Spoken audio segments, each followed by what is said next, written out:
რას დავბიდი, იმაზეც ვაკეთებ და იმაზე მოკლედ დროში. შეიძლება მართლაც ევროპაც გავავოცო. Поздравляю весь личный состав. კარგი მანევრია ძალიან. დიაბოლოვაში გადაცემაა. ვაშა გადაცემა თქვენთანაა. თენგიზ გოგოტიშვილის პოდკასტი. სანამ გავაგრძელეთ, მოდი მოიწონეთ და გამოიწერეთ თქვენთვის ნებისმიერ სასურველ პლატფორმაზე. Facebook-ზე, YouTube-ზე, TikTok-ში, ან Instagram-ზე, ან ყველაზე ერთად.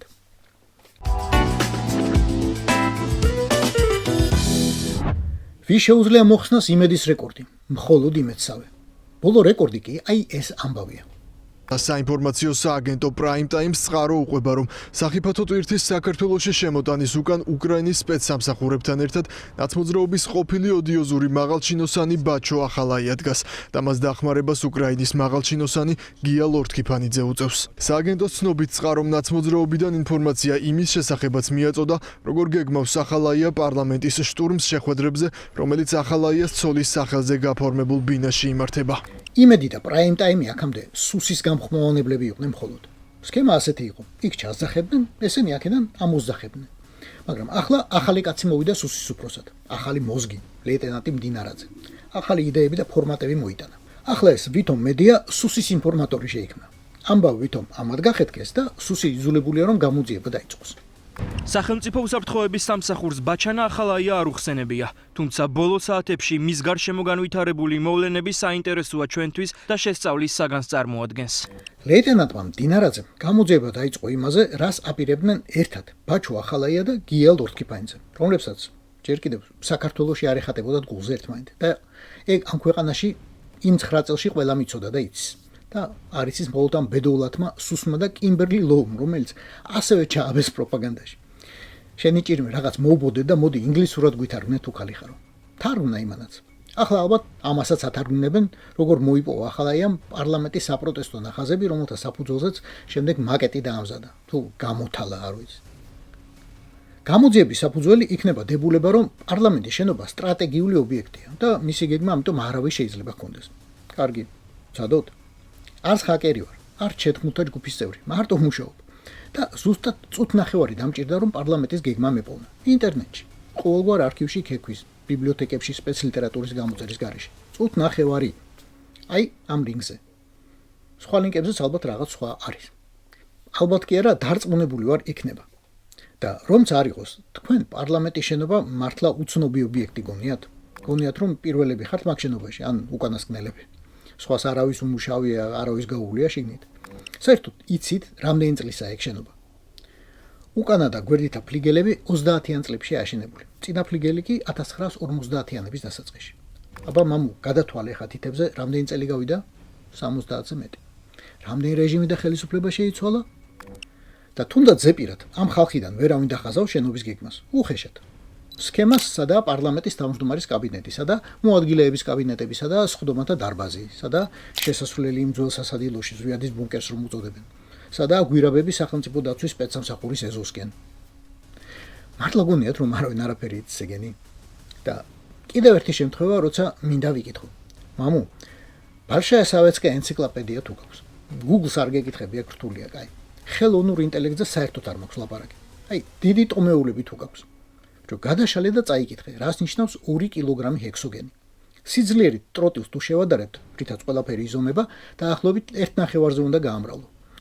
გამოდის, რომ საუბარია 3 კილო ტროტილზე. ეგ კი იმაზე ნაკლებია, ვიდრე თენგიზ კიტოვანი და ირაკლი ქადაგიშვილი. თქვენი ირაკლი, ხოცი აქტივისტი.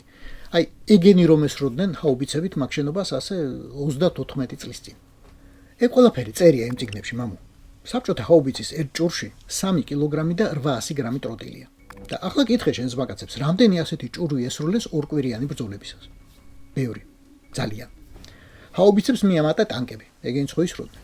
მიამატა ყუმბარ მტკორცნები.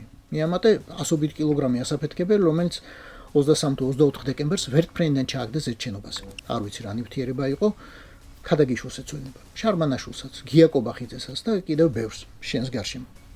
აი, ეგ ყველაფერი მიამატე და მერე ნახე ფოტოები და ვიდეოები, რა ზიანი მიადგა გერმანელების ხელით კომუნისტებით ნაშენებ მაგ შენობას ყველაფერ ამით. მერე აკრიფე ტელეფონში სიტყვა ბაბაიაგა და წაიკითხე რომ უკრაინის ფრონტზე დღეს უკვე კოპტერებით 50 კილოგრამ ასაფეთქებელ ნივთიერებას აგდებენ ერთ ჯერზე.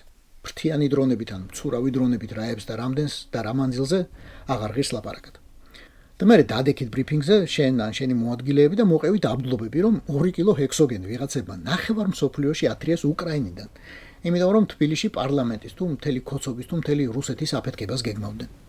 არა, განა თქვენ ვერ იტყვით, იტყვით. კოჭებში გეტყობა შენ პირადად რომ თქმელი ხარ. მაგრამ ჩემი მეგობრული რჩევა 1-2-0 მიაწერე მაინც. ლეიტენანტი კაცი ხარ ბოლოს და გენერალსა და თავდაცვის ყოფილ მინისტრს ელაპარაკო.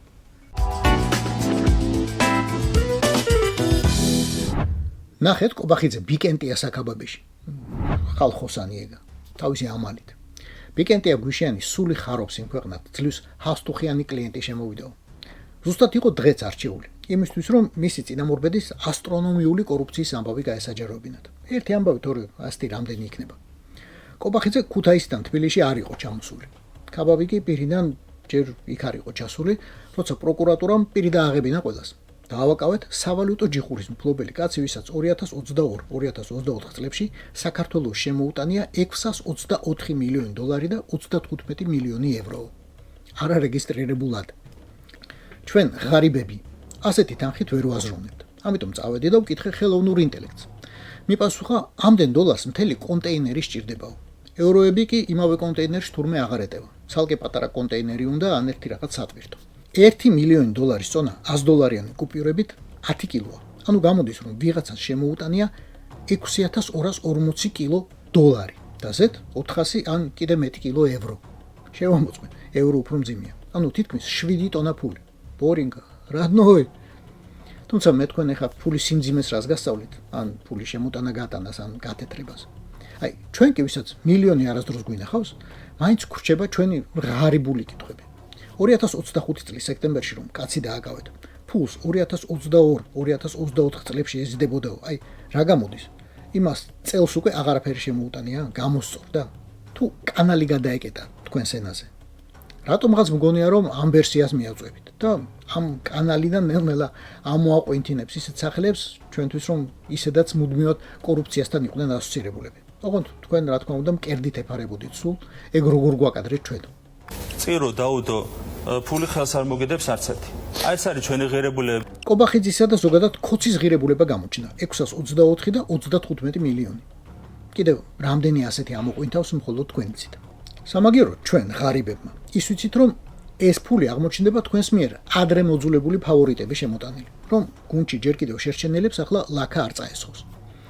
ხო, აი ერთ ბობულა ქოც მაყუთი კონტეინერები შემოქონდა. მეორე მამის კისერზე იჯდა, მესამე კი დედის პენსიას ელოდა რომ მანქანაში ბენზინი ჩაესხა საერთოდ. და სამივე ერთად მერე ბორია ივანაშვილის დაწერილ კანონებს აძლევდა ხმას, რომლებითაც ახლა დაძდევენ სამოქალაქო აქტივისტებს. აი წინაღე რა ფულით იყიდე და რატომ არ გინდა რომ ხუთავი გაზი ყლაპო. მოვა დრო და ამ წურბელების მასშტაბს უკეთ გავიგებთ.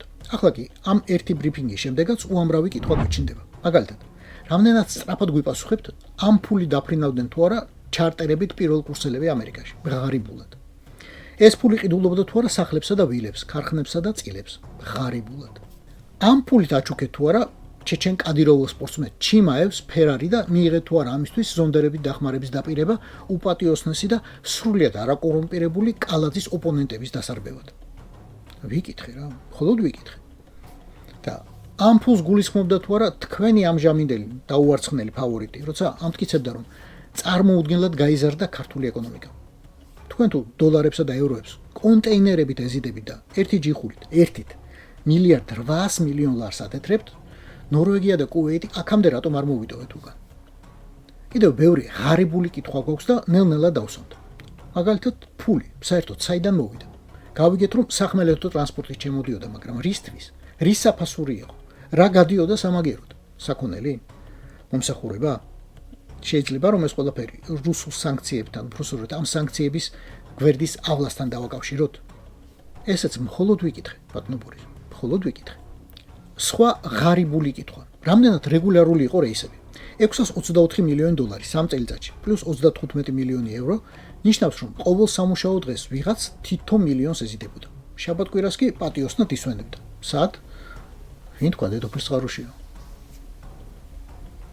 იქნებ ჭორვილაში ან აბასთუმანში. არა, თუმცა მაგას ვინ დაიჭერს მეც. მოვინდომე ახლა. ჯერ არა.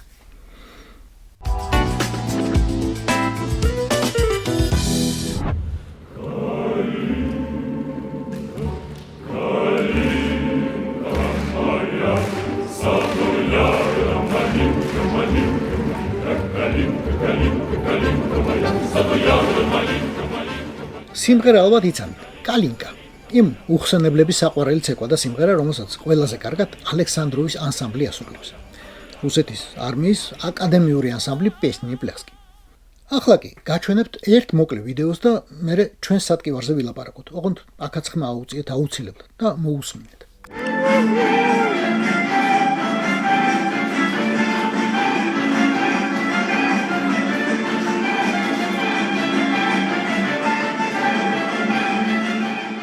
ეს ხალი უკვე რუსი არაა, გააჩნია როგორ შეხედა. ეთნიკურად არაა. ამ ვიდეოში ბოლნისის საკრებულოს სოციალურ საკითხთა კომისიის თავმჯდომარეა. მორიგი პროჭორილელი რამდენია ეგეთივე იტყვით თქვენ. მე კი გეტყვით, რომ სულაც არაა მორიგი და ასეთი ბევრი არაა. იმიტომ რომ მისი გვარია ყაველაშვილი და ჰქვია ნონა. უფროსი და იმ ტიპისა ქართული ჰაბიტუსით რომ გამოარჩია რუსის ოლიგარქმა და პრეზიდენტი რომ დაარქვა. აი ამ ქვეყნის პრეზიდენტი. დიდგორობას რომ თურქეთში დადის, აი ის რუსეთის ჩემპიონი. ვალერე გაზაევის ბიჭი. პროჭორილერს მიხეილ ყს გასამართლებლად ბევრი საბუთი აქვს. ეგ რუსეთში რომ ბურთს აგორებდა 90-იანები იდგა და ბოლო ომი მომხდარი არ იყო. კარგი არ იყო. საქართველოს დაახლოებით 18-20% უკვე ოკუპირებული ჰქონდა რუსს. თუმცა ჯანდაბას მაგის ჩემპიონი მოვინელეთ. მაგრამ ქალბატონი ნონა რო ირწეოდა რუსული არყის ხესავი და პარკეტს ქუსლებს უკაკუნებდა. ეგ ბოლო ომიც ხომ მომხდარია 2008 წლის. იმ ყველაფრის დამატებად. არ ვიცი ამ ვიდეოში ეს მოკეიფე ხალხი რამდენად შეკეიფიანებულია. შეიძლება ქალბატონი ნონაც გრადუსშია, მე რა უჭერს, კაცმა რო თქვას. სიმთვრალე შეიძლება რამე ისეთი გააკეთო, რასაც ფხიზელი არ იზამდი. კაცმა ან ქალმა. გინ საკრებულოს კომისიის თავმჯდომარემ, გინ მინისტრმა, გინ ჩვეულებრივმა მოკვდავმა. აბსოლუტურად ადამიანური ამბავია. ნონა ყაველაშოს რომ წაებურძიკა, ან სასიმღერო ხმა არეოდა, ან ლექსი დავიწყებოდა, ან ბოლოს და ბოლოს საცივში ჩაზინებოდა, ვინოხერი იყო ხმის ამომღები. ყველას მოქსულია. მაგრამ რუსის კალინკაზე ცეკვა ნაღდად ყველას არ დაგმართნია. მით უმეტეს, როცა თავი ქვეყნის პრეზიდენტის ოჯახის წევრად მიგვაჩნია. რუსის მიერ ოკუპირებული ქვეყნის. არათუ მაგდენს ვერ დავლებთ, უბრალოდ რამდენიც უნდა ვსვათ. სახლში ამ სიმღერის ჩანაწერს ვერ ვიპოვოთ, არ გვაქვს. დალაგებულ ნორმალურ ქართველებს, ამ ქვეყნის შვილებს, არა მაინც და მაინც ეთნიკურ ქართველებს. არც სიფხიზლეში, არც სიმთვრალეში გვახსენდება და არც ჩაწერილი გვაქვს კალინკა, ბერიოსკა, კაჭუშა, ой мороз ესაულან რამე მსგავსი. იმიტომ რომ არ უსმენთ ამებს. იმიტომ რომ ვერ ვაცალკევებთ ერთმანეთისგან სუფრასა და პოლიტიკას, ხელოვნებასა და პოლიტიკას, სპორტსა და პოლიტიკას. 2008 წლამდე ეგ შეიძლება მხოლოდ გამორჩეულად პრინციპული ხალხის სათქმელი იყო. 2008 წლის შემდეგ კი უკვე ელემენტარულად იოტისოდენა წესიერი ადამიანების პოზიციად უნდა ქცეულიყო. და ოდნავ მაინც თუ გაქვს ინდისი, ოდნავ მაინც თუ გტკივა, ოდნავ მაინც თუ გრძნობ, თუ ფიქრობ, კალინკას არ ცეკვა. და მით უფრო ამას არ აქვეყნებ სოციალურ ქსელებში. მაგრამ ეს წესი არ მოქმედებს, როცა თანამდებობით ქოცი ხარ და ჰაბიტუსით პროჭორილელი. ამიტომ მიხეილ ყ შენებურად ჩვენ შორის ვის ოჯახშიც რუსის დაკროლზე ცეკვავენ იმის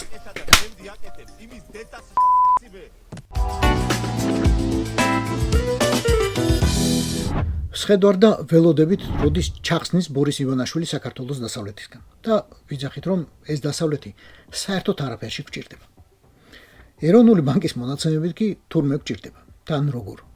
გასულ ივლისში საქართველოში უცხოეთიდან 13%-ით მეტი თანხა გადმოირიცხა, ვიდრე 2024 წლის ივლისში. აქვე დამატებად, აქ არ იგულისხმება ფული, რომელსაც ივანაშვილი ნაბიჯ ამოიღებს ახლა თავისი გუნდის უპატიოსნესი მოქმედი თუ ყოფილი წევრებისგან და ამას პროკურატურის ან სუსის ბრიფინგებით გვამცნობს. აქ საუბარი მხოლოდ ეროვნული ბანკის სტატისტიკაზეა. მაშასე, მარტო ივლისში ქვეყანაში 327 მილიონი დოლარი შემოვიდა. 39-ით მეტი, ვიდრე ერთი წლით ადრე. საერთო ჯამში კი საქართველოს მოქალაქეებმა 2025 წლის პირველ 7 თვეში მხოლოდ საბანკო გადარიცხვებით მიიღეს 2 მილიარდ 520 მილიონი ამერიკული დოლარი. პირველი სამეული ასე გამოიყურება. შეერთებული შტატები, იტალია და რუსეთი. ცოტა უკეთ რომ გავიგოთ რა ხდება. ეს ცხრილი უნდა დავალაგოთ. შეერთებული შტატებიდან საქართველოს მოქალაქეებმა ივლისში მიიღეს 61 მილიონი დოლარი. ეს არის საერთო თანხის 18% და 21%-ით მეტია ვიდრე შარშან ივლისში. იტალიიდან 46 მილიონი, 16.5% საერთო მოცულობიდან და 14%-იანი მატება. რუსეთიდან კი 45 მილიონი, რაც საერთო თანხის 13%-ია. მაგრამ ოდნავ შემცირებულია შარშანდელთან შედარებით. ყველა დანარჩენი ქვეყნიდან მეტი და მეტი შემოდიოდა, ყაზახეთის გარდა. სიაში როგორც ხედავთ, ყირგიზეთიცაა და ამ ორი ქვეყნის ამბავი დეტალურად გვაქვს განხილული ჩვენს ადრინდელ გამოშვებაში, ინფორმაციის თავისუფლების ინსტიტუტის კვლევაზე დამკვიდრებით. ეგ უმეტესად იმ მანქანების საფასურია, რომელიც საქართველოს გავლით რუსეთში შევიდა თავის დროზე და ამ თვეებში დასავლური სანქციების გვერდის სასავლელად. ოღონდ გაფორმებული იყო ყირგიზეთისა და ყაზახეთის მოქალაქეებზე.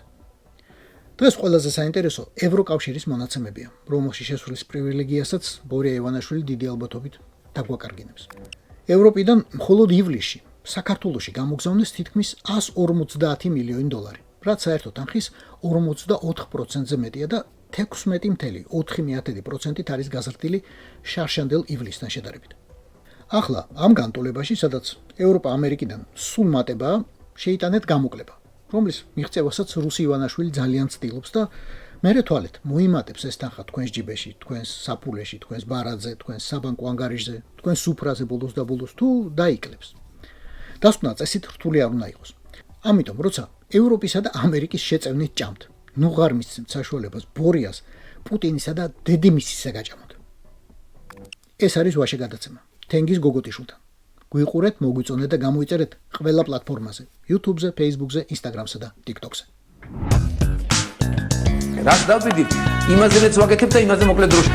შეიძლება მართლაც ევროპაც გავავოცოთ. Поздравляю весь личный состав. კარგი მანევრია ძალიან. Я помню ваши გადაცემა და